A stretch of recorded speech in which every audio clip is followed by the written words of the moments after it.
سنويا اللي بيرقى سنه عن سنه الحقيقه بعلم راقي وجهود الحقيقه يعني مشكوره لسيادته، ويعني دائما في ارتقاء يا رب العالمين. بتشرف ان انا يعني في جلسه دي النهارده مع الاستاذ الدكتور مجدي عبد الحميد والساده الزملاء رؤساء الجلسه. الاستاذ الدكتور مجدي عبد الحميد هيكلمنا عن الامباور اوف ذا هارت، ويعني نسمع ونستمتع معاه ان شاء الله عن يعني حوار جميل جدا ومحاضره رائعه ان شاء الله. شكرا جزيلا. Good evening, everyone. Thank you very much, my dear friend, Professor Hamza Khalid, for this kind introduction. Professor Ahmed Yahya, Professor Ahmed Khalid. And I think we have online Professor Ines Shalhoub, also is she is a chairperson. My topic of presentation, as mentioned by Professor Hamza, is Emperor reduced trial. And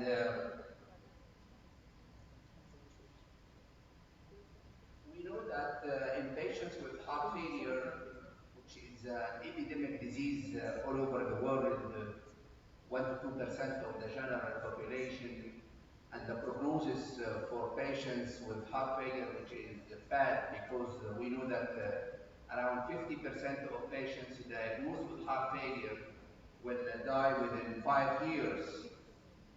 So heart failure is the leading cause of hospitalization, and it's #1 cause for hospitalization in elderly population above the age of 65. And the readmission rate after hospitalization for heart failure is high, around 30% within 60 to 90 days. And 30% of patients mortality rate within 1 year of hospitalization for heart failure.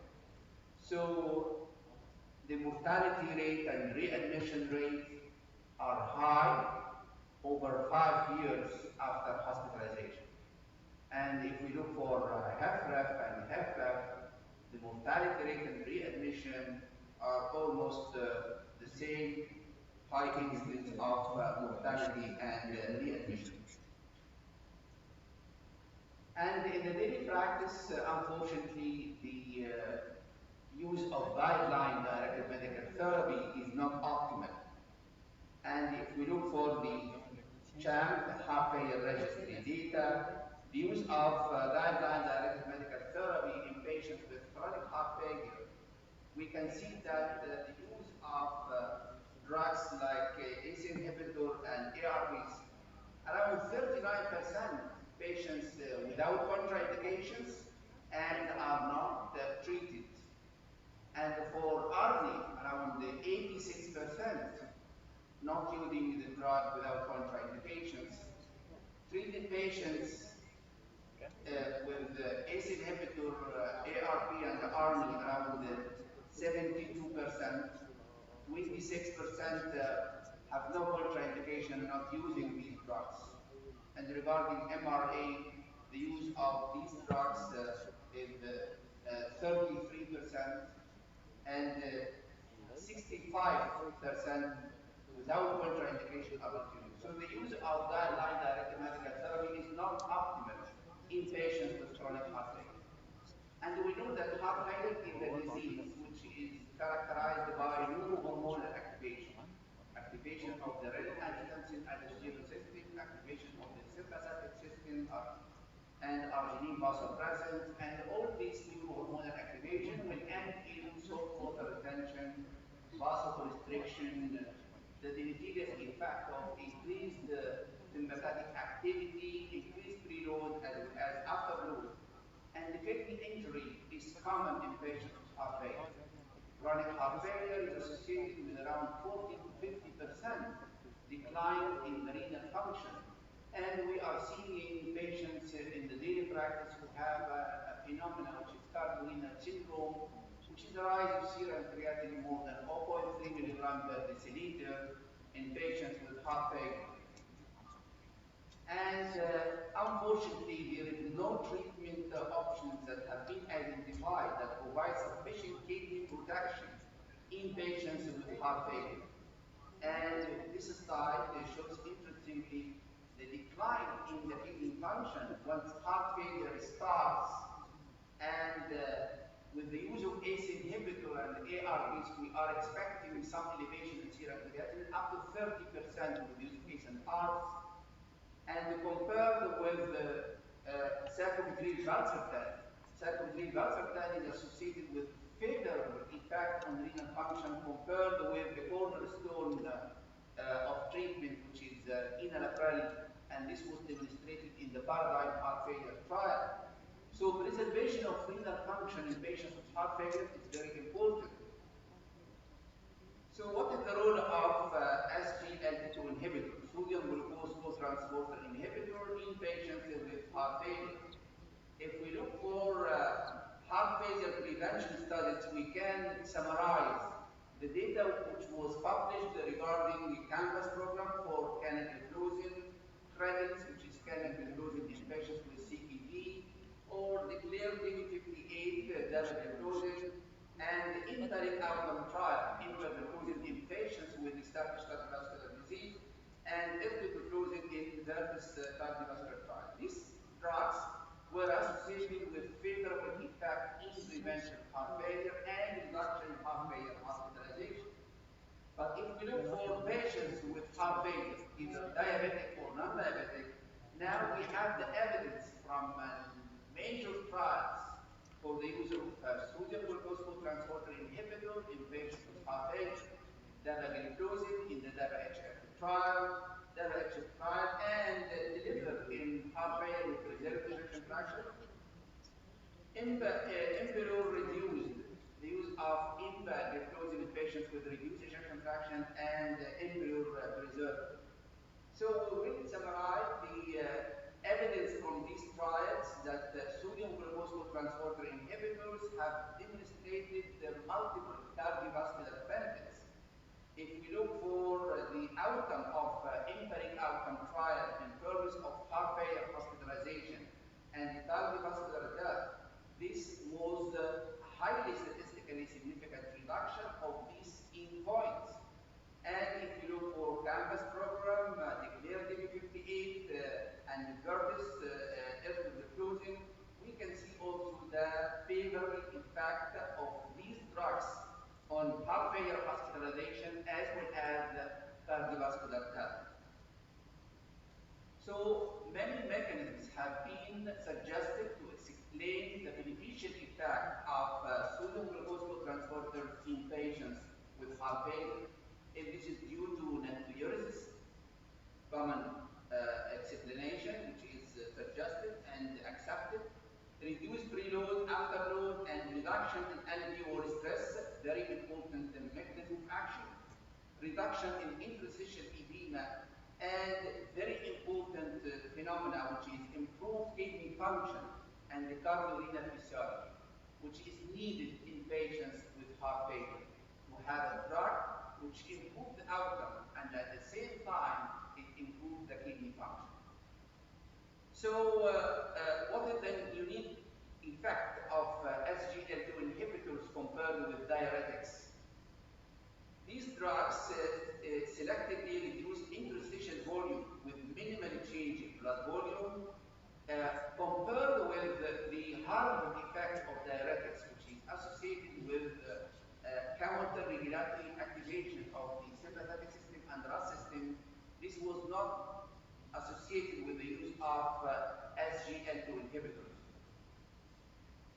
In addition, there is no electrolyte deficits, no hypokalemia, improved renal function, reduction of uric acid levels compared with the use of diuretics. So regarding the empagliflozin, we have the EMPOWER, which is the largest cardiorenal metabolic program for an SGLT2 inhibitor today, involving more than 27,000 patients. The aim is to explore the impact of empagliflozin on major clinical cardiovascular and renal outcomes in a spectrum of cardiorenal metabolic conditions. So we have a trial which is an Imperial reduced, which involved 3,700 patients with EF less than 40%, looking for the effect on mortality and heart failure hospitalization. We have the Imperial preserved, involved around 6,000 patients, and we have an embryo reduced trial looking for the exercise tolerance in patients who will be given empagliflozin. We have other many trials looking for different outcomes in patients with cardiovascular disease and patients with heart failure. So let us focus on embryo-reduced trial. A trial which might change the practice the same as the EGYHF trial, because this is a phase 3 randomized double-blind placebo-controlled trial to investigate the safety and efficacy of empagliflozin versus placebo on top of guideline directed medical therapy. Patients with an EF less than 40% were randomized to receive empagliflozin 10 mg compared with placebo. And the median duration was 16-month event-driven trial. Looking for a confirmatory endpoint, the concept primary endpoint, which is time to first event of adjudicated cardiovascular death or adjudicated heart failure hospitalization, and the secondary endpoint, which is first and recurrent adjudicated heart failure events, and most importantly, to look for the slope of change in the estimated ejection fraction from the baseline. To the primary endpoint, looking for the cardiovascular death or heart failure hospitalization, and the key secondary endpoints involved first and recurrent heart failure hospitalization, and the key secondary endpoints also included the estimated glomerular filtration rate slope. So again, the inclusion criteria: patients who have heart failure function class 2 to 4 of the age of 18 years, ejection fraction was less than 40%, and the high levels of NT-proBNP levels, and patients who were excluded: patients with myocardial infarction, acutely compensated heart failure, heart transplant, very high blood pressure level.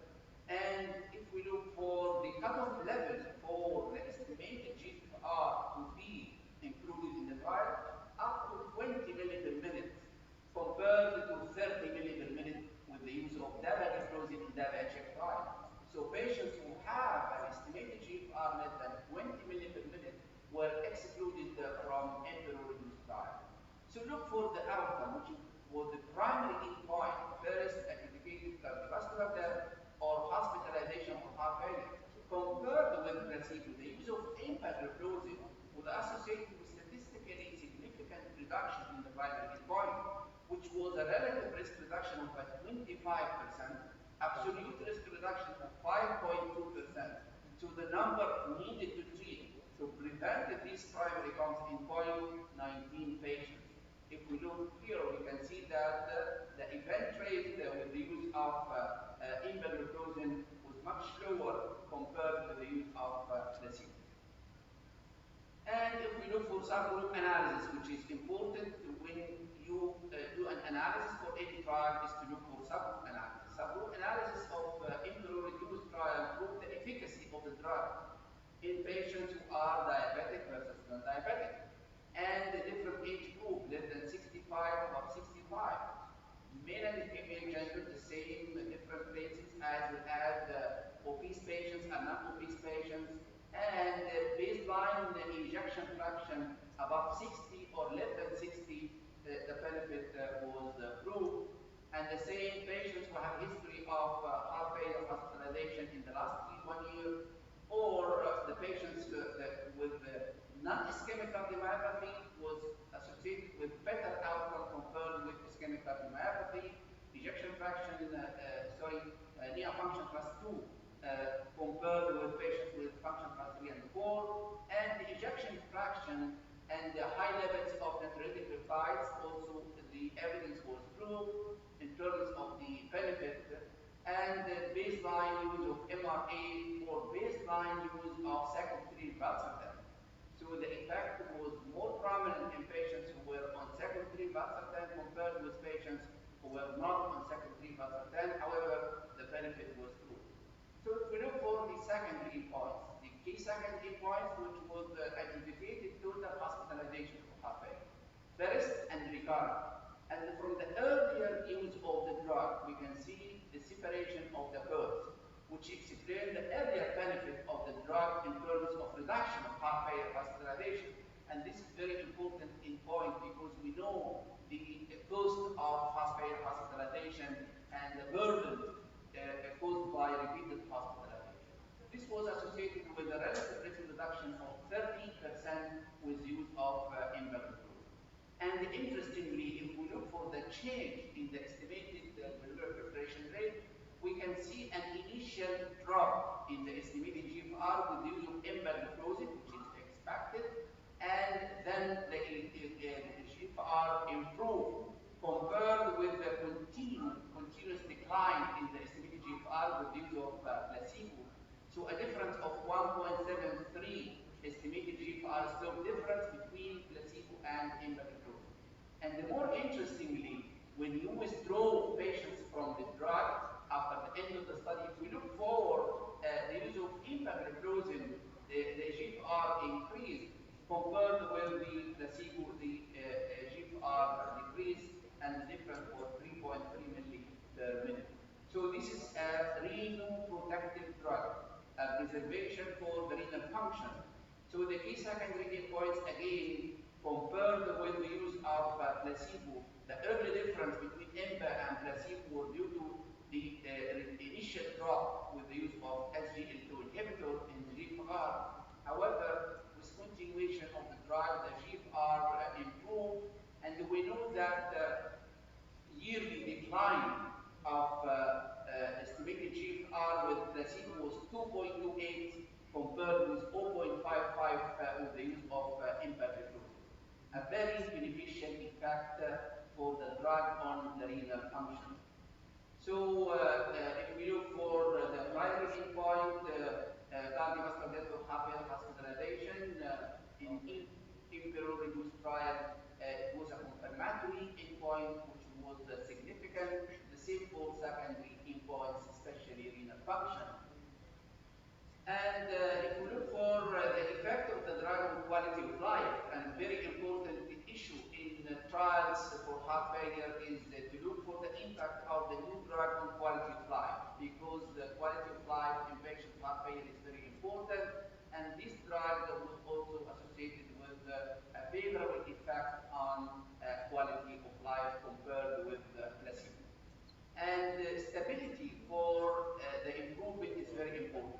This is very interesting paper which was published last week in the circulation for the effect of empagliflozin on the clinical stability of patients with heart failure and reduced ejection fraction.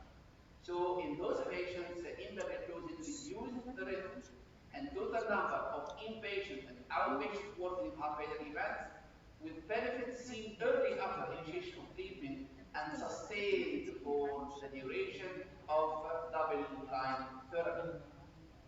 So hospitalization for any cause also was lower, almost mortality, but was not statistically significant. Onset of new diabetes in patients with pre-diabetes also was lower compared with placebo. Other results look for the hemoglobin A1C, look for hematocrit, NT-proBNP, body weight, systolic blood pressure. A difference compared with placebo was appreciated. If we look for just a comparison between imperial reduced and EGYHF, two important trials which prove the efficacy of SGLT2 inhibitor in patients with heart failure, with diabetes, or non-diabetic patients, we can see a different baseline characteristics in terms of ejection fraction. The median ejection fraction was 27 with imperial compared with 30 in EGYHF. NT-proBNP level at more than 1,900 with imperial reduced trial compared with 1,400 in the EGYHF trial. Hospitalization for heart failure 31% in imperial reduced compared with 27 with the EGYHF trial. And the median estimated valvular filtration rate was 66 in EGYHF, 62 in imperial, and up to 20% cutoff level of GFR included in imperial compared with 30% with the EGYHF trial. The use of devices is more or less the same. So this is a comparison between different trials, and we can see that the number needed to treat was lower with the use of empagliflozin. Again, in imperial reduced and EGYHF trial, primary and secondary endpoints were achieved, and the kidney function improved with the use of empagliflozin. And we have to consider also that we have a DABA-CKD study which proved the efficacy of dapagliflozin on improvement of renal function. So the number needed to treat to prevent primary event was 19 per 10 with the empagliflozin compared with 21 with DABA and secondary valsartan. This is the meta-analysis which have been presented in the first presentation, looking for the efficacy of this group in reduction of cardiovascular death, heart failure, hospitalization, and there was no serious adverse events in both studies. So now we have a new group of drugs which are effective and safe to be used in patients with heart failure. There was no electrolyte disturbance with these group of drugs, and we are expecting to see these group of drugs in the new guidelines next year. And this is the conclusion of the IMPRO-reduced trial, and most importantly that it reduced the primary endpoint, which was cardiovascular death and heart failure hospitalization, and take it together with the EGYHF trial. Both trials are sufficient to establish the use of SGLT2 inhibitor as a new standard of care for patients with heart failure and reduce ejection fraction in the presence or absence of diabetes. Thank you very much. Thank you, Professor Magdi, for this elegant presentation. أنا ليه one comment and one question بسرعة. الكومنت الأولاني يعني حضرتك فعلا استفدنا إن قد إيه الإيكونوميك بيردن اللي كان بيحصل من الكارنت هوسبيتاليزيشن بهذه الفصائل من الأدوية الجديدة الحقيقة قدمت لنا كتير في حتة مهمة جدا. النقطة الثانية إنه انعكس على الكواليتي اوف لايف فور ذوز بيشنتس. النقطة الثالثة على الامباكت اوف رينال فانكشن ان ذوز بيشنتس. ودي كلها ادفانس كتير جدا تفرق مع البروجنوزس بنسبة العيانين. السؤال الثاني هو how to define the diuretic أو use of diuretic with this drugs أو هتبقى رؤية حضرتك إيه في التعامل في الحتة دي؟ This is a very common question with the use of SGLT2 inhibitors, how to optimize the diuretics or the use of these drugs. And the answer is evaluation of patients is very important for the volume status.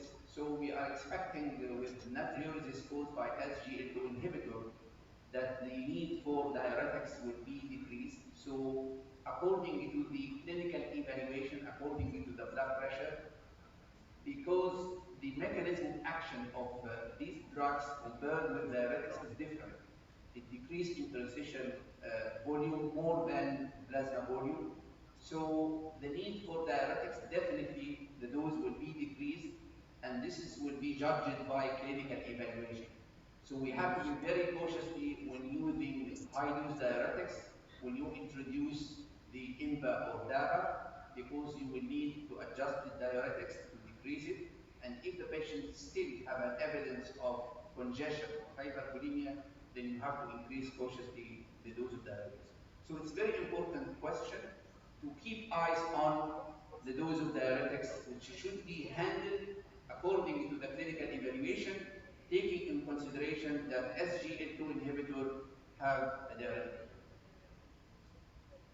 Thank you very much, Professor Magdi. I have very short questions.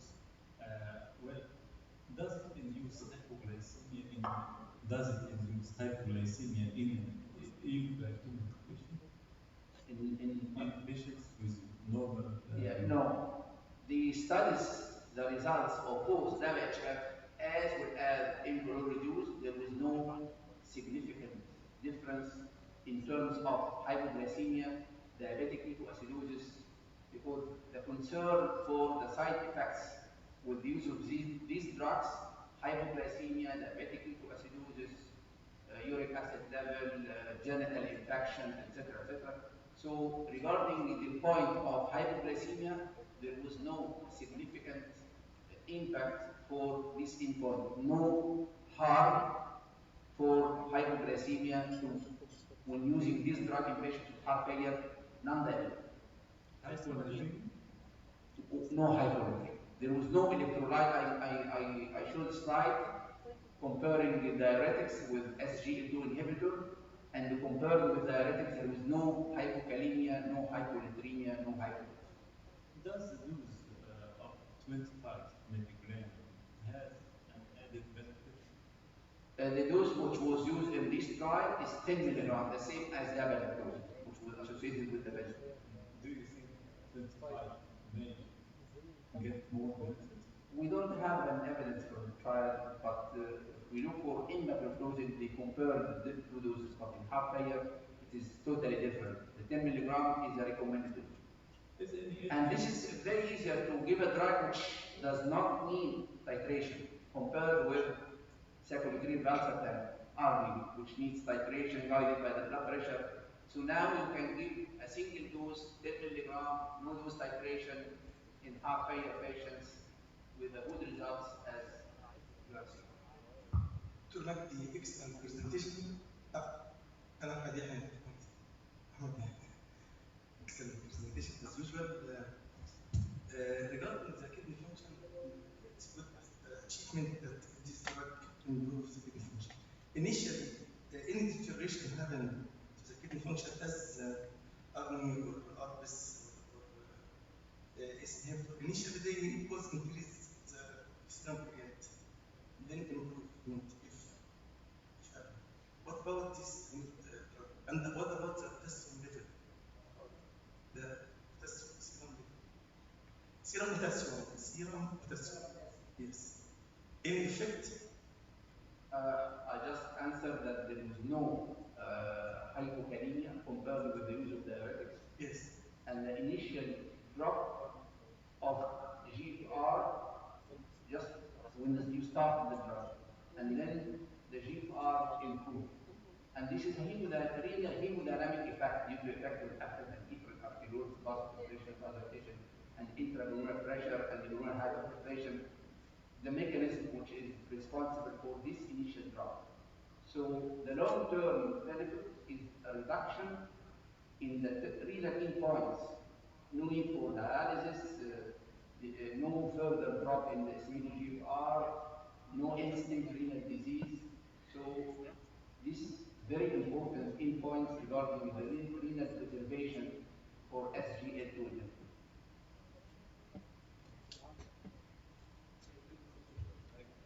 Can you come to the mic? Please speak in the mic.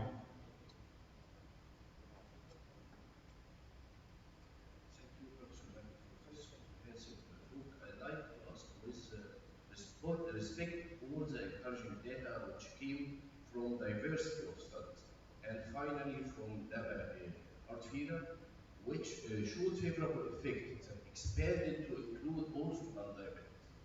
And I was notified in the last few days by a new study which showed favorable effect with combination of ARNI with SGLT2 inhibitor. Okay, do we have enough courage or enthusiasm to start this group of medications in non-diabetic patients, or have we wait for the new guidelines? Thank you very much. So you are talking about the real-world evidence of drugs after we have the evidence from phase 3 trials which prove the efficacy and safety of this drug. Yes. Myself, I'm using this drug in non-diabetic heart failure patients, and I didn't see any problems compared with hypoglycemia, diabetic ketoacidosis, and even genital infection I didn't encounter until yet. So regarding the use of secondary valsartan, it's recommended because we started this drug after secondary valsartan. And if you look for the data, in the EGYHF trial, 10% of patients were using secondary valsartan.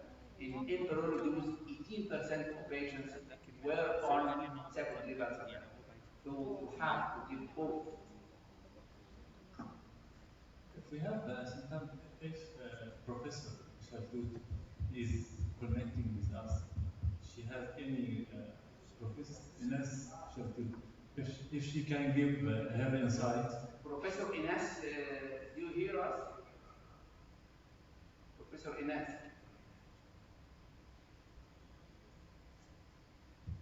We can take the last question. But we have to train now use and heart failure people. either they step in here, one or the other, and so on. And new trend now to use the four groups at the same time, even with good dose, and this give better results. What's your opinion on this?